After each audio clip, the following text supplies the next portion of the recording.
I am the Tofu Golem. Please enjoy the video. You start by confirming the goggles are actually active and equipped. This matters because the removal action follows the equip animation. Once done, open the weapon or interaction wheel quickly, because toggling while a menu is open cancels the toggle. Make sure you're not reloading or performing another emote. Those block the unequip sequence.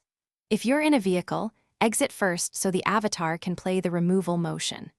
Now move to the in-game removal controls to begin. You now perform the core removal. Press the exact toggle button you used to put them on. The game links equip and unequip to the same control.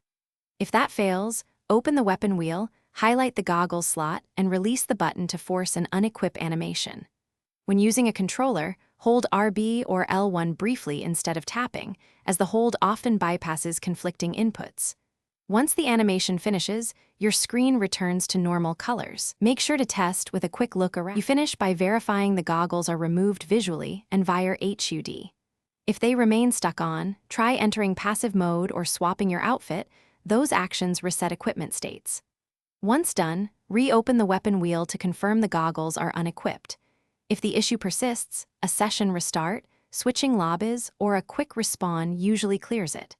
As a last resort, record the bug and send reproduction steps to support. This helps developers patch the persistent glow problem. Thanks for watching. Consider subscribing if we helped you today.